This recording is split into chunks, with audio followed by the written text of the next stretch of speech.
Assalamualaikum warahmatullahi wabarakatuh. Perkenalkan, nama saya Muhammad Faisal dari kelas PTIKH, Program Studi Pendidikan Teknik Informatika dan Komputer, Fakultas Teknik Universitas Negeri Makassar. Nah, pada video kali ini saya akan membahas materi terkait hakikat dan urgensi serta dinamika dan tantangan dari identitas nasional, integrasi nasional, dan juga konstitusi negara Indonesia. Hakikat dan urgensi identitas nasional. Di dalam kehidupan sehari-hari, manusia memiliki identitas yang membedakannya antara satu sama lain, seperti nama, alamat, tempat tanggal lahir, dan sebagainya. Begitu pula dengan sebuah bangsa, memiliki ciri khas atau karakteristik yang membedakannya dengan bangsa lain. Identitas nasional adalah sebuah penciri khas ataupun karakteristik berupa perasaan atau keyakinan kebangsaan yang membedakan antara bangsa yang satu dengan bangsa yang lainnya. Lalu, apa yang menjadi ciri khas dari sebuah bangsa? Nah, jikalau manusia memiliki identitas berupa nama, tempat tanggal lahir, golongan darah, alamat, dan sebagainya, sebuah bangsa memiliki identitas nasional berupa bendera, lagu kebangsaan, bahasa resmi, dan juga lambang negara. Contohnya, negara kita Indonesia menggunakan bendera merah putih, bahasa resmi bahasa Indonesia, lagu Indonesia Raya, dan juga lambang Garuda Pancasila. Identitas nasional ini penting dimiliki oleh sebuah bangsa dan negara, agar negara tersebut dapat dikenal oleh bangsa lain, juga sebagai penjaga kewibawaan bangsa dan negara tersebut, serta sebagai kelangsungan hidup dari bangsa tersebut. Jikalau sebuah bangsa atau negara tidak memiliki identitas nasional, maka negara dan bangsa tersebut tidak dapat dianggap sebagai negara yang utuh, karena tidak terdaftar sebagai sebuah negara yang memiliki identitas yang tetap. Identitas nasional bangsa Indonesia ini sudah muncul sejak kebangkitan nasional tahun 1908 saat Kongres Kebudayaan, Kongres Pemuda Kedua, dan juga pasca proklamasi kemerdekaan Indonesia.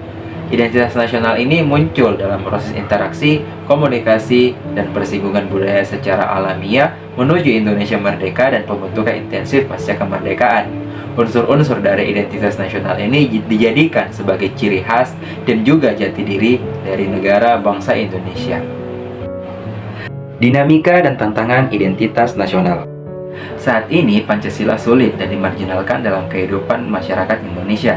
Menurut Asyumardi Asra, terdapat 3 penyebab yang menjadikan hal tersebut terjadi. Yang pertama, adanya liberalisme politik. Yang kedua, Pancasila dijadikan sebagai kendaraan politik. Yang ketiga, lahirnya desentralisasi atau otonomi daerah.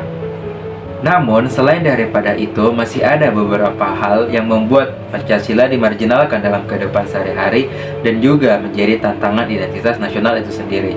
Yang pertama, lunturnya nilai-nilai luhur dalam praktik kehidupan berbangsa dan negara. Nilai-nilai Pancasila tidak dijadikan lagi sebagai acuan sikap dan perilaku kehidupan sehari-hari. Rasa nasionalisme dan patriotisme yang mulai luntur dan memudar, serta masih banyak warga negara yang lebih menyukai lambang dan simbol bangsa negara asing daripada lambang atau simbol bangsa negara sendiri. Mempertahankan identitas nasional, terdapat beberapa strategi yang dapat dilakukan. Yang pertama yaitu strategi melalui bidang pendidikan, strategi melalui penumbuhan rasa nasionalisme warga negara, melalui pelestarian budaya, dan juga melalui pelatihan dan sikap bela negara. Hakikat dan urgensi integrasi nasional. Integrasi nasional adalah suatu pembentukan identitas nasional dan penyatuan seluruh kelompok-kelompok sosial dan budaya ke dalam suatu kesatuan wilayah tertentu. Integrasi nasional merupakan kebalikan dari disintegrasi. Jika integrasi nasional bermakna keterpaduan, kesatuan, dan pencipta konsensus, maka disintegrasi bermakna ketidakpaduan, keterpecahan, dan pembentuk konflik atau pertentangan. Integrasi nasional terdiri atas 3 jenis, yaitu yang pertama integrasi politik, berupa elit massa, hubungan antara pemerintah dengan masyarakat. Yang kedua adalah integrasi ekonomi, hubungan antara daerah-daerah dalam pemenuhan kebutuhan kehidupan sehari-hari. Dan yang terakhir, integrasi sosial dan budaya, yaitu penyesuaian unsur-unsur budaya dalam kehidupan bermasyarakat. Integrasi nasional dapat terjadi apabila anggota masyarakat telah merasa bahwa dapat memenuhi kebutuhan satu sama lain. Kemudian terdapat kesepakatan antara anggota masyarakat mengenai norma-norma dan nilai sosial dijadikan sebagai pedoman, dan juga norma serta nilai sosial dijadikan sebagai aturan baku dalam proses integrasi. Proses pembentukan integrasi nasional disebabkan oleh beberapa faktor, yaitu adanya faktor sejarah sebagai bangsa terjajah, rasa cinta tanah air yang tinggi dari warga negara, keinginan untuk bersatu sesuai dengan peristiwa Sumpah Pemuda tanggal 28 Oktober 1928, dan adanya kesepakatan dan konsensus nasional terkait identitas nasional berupa lagu kebangsaan dan bendera pusaka.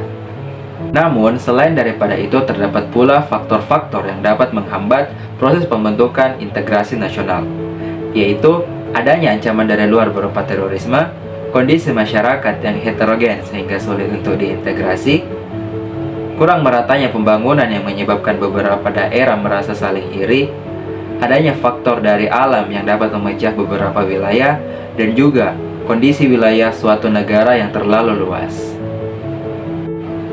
Dinamika dan tantangan integrasi nasional. Di dalam sejarah Indonesia, integrasi nasional memiliki 3 model. Yang pertama yaitu model Imperium Majapahit, kedua model integrasi kolonial, dan yang terakhir model integrasi nasional Indonesia. Di dalam penerapannya, integrasi nasional dikenalkan kepada masyarakat melalui pendidikan, seperti pendidikan kewarganegaraan dan juga pendidikan Pancasila. Secara politis terdapat 5 pendekatan yang dilakukan oleh pemerintah dalam mengembangkan integrasi bangsa, yaitu adanya ancaman dari luar, gaya politik kepemimpinan, kekuatan-kekuatan lembaga politik, ideologi nasional, dan kesempatan pembangunan ekonomi. Proklamasi Kemerdekaan 17 Agustus 1945 merupakan revolusi integratif bangsa Indonesia, dari bangsa yang terpisah dengan beragam identitas menuju bangsa yang satu, yakni bangsa Indonesia. Terdapat banyak perkembangan dan dinamika dari integrasi yang terjadi di Indonesia. Dinamika ini dapat kita gambarkan sebagai 5 jenis integrasi. Yang pertama, integrasi bangsa, yaitu mengajak gerakan Aceh Merdeka untuk bergabung pada tahun 1975. Kemudian integrasi wilayah, yaitu Indonesia mengumumkan kedaulatan wilayah melalui Deklarasi Juanda. Kemudian integrasi nilai, yaitu kesepakatan internalisasi nilai-nilai Pancasila melalui pendidikan, seperti dijadikannya mata kuliah pendidikan Pancasila dan kewarganegaraan dan lain sebagainya di lembaga pendidikan. Kemudian integrasi elit massa, yaitu pendekatan antara pemerintah dan rakyatnya melalui sebuah kegiatan seperti kegiatan kampanye, upacara hari besar, upacara memperingati hari-hari keagamaan, dan lain sebagainya. Yang terakhir, integrasi tingkah laku, yaitu pembentukan lembaga politik dan birokrasi seperti pada saat awal kemerdekaan pembentukan PPKI dan BPUPKI dalam menjalankan proses-proses kenegaraan dan penentuan ketetapan-ketetapan yang akan diberlakukan. Kemudian tantangan pembangunan integrasi nasional. Tantangan pembangunan integrasi ini terdiri atas 2, yaitu tantangan secara horizontal dan tantangan secara vertikal. Tantangan horizontal adalah tantangan yang berakar pada suku, agama, ras, dan kondisi geografis suatu wilayah. Dan tantangan secara vertikal berupa celah perbedaan antara elit dan massa, di mana latar pendidikan kekotaan menyebabkan elit berbeda dengan massa yang memiliki pandangan secara tradisional. Hakikat dan urgensi Konstitusi Negara Indonesia. Konstitusi merupakan seperangkat aturan atau hukum yang berisi tentang ketentuan bagaimana pemerintah diatur dan dijalankan. Dalam artian sempit, konstitusi merupakan suatu dokumen yang berisi aturan-aturan dasar terkait penyelenggaraan negara, sedangkan dalam artian luas, konstitusi merupakan aturan baik tertulis maupun tidak tertulis yang menentukan bagaimana lembaga negara dibuat dan dijalankan. Di dalam konstitusi negara termuat beberapa hal, yaitu organisasi negara, hak asasi manusia, prosedur mengubah undang-undang dasar, larangan mengubah sifat tertentu dari undang-undang dasar, serta cita-cita rakyat dan ideologi negara. Konstitusi negara Indonesia bersifat fleksibel, yang berarti konstitusi dapat diubah melalui cara yang sama dengan undang-undang. Juga bersifat rigid, yang dimana ketika konstitusi ingin diubah harus melalui cara-cara atau proses khusus. Secara historis, perjuangan dan penegakan hak-hak dasar warga negara berujung pada pembuatan konstitusi negara. Secara sosiologis, konstitusi negara ini menjamin hak-hak dasar warga negara dalam bermasyarakat. Dan secara politis, undang-undang membatasi dan mengendalikan kekuasaan lembaga-lembaga politik. Dinamika dan tantangan Konstitusi Negara Indonesia. UUD NRI 1945 merupakan konstitusi negara Indonesia yang memiliki kedudukan sebagai hukum negara tertinggi dan hukum dasar negara. Kemudian adapun dinamika konstitusi negara yang terjadi di Indonesia, yaitu UUD NRI 1945 pada awal kemerdekaan, Konstitusi RI 1945, UUD sementara 1950, UUD NRI 1945 pada masa Orde Lama, dan UUD NRI 1945 pada masa Orde Baru. Tantangan konstitusi negara yang pernah dialami oleh Indonesia adalah tuntutan-tuntutan reformasi. Pada awal reformasi, tepatnya pada pertengahan 1998, muncul banyak sekali tuntutan-tuntutan reformasi dari masyarakat, utamanya dari para mahasiswa dan para pemuda.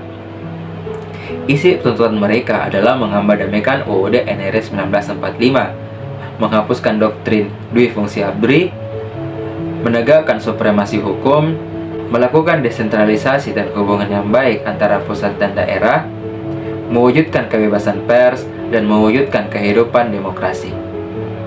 Berdasarkan tuntutan reformasi, MPR melaksanakan sidang secara bertahap dan sistematis terkait perubahan UUD NRI 1945 yang dilaksanakan sebanyak 4 kali amandemen dari tahun 1999 hingga tahun 2002.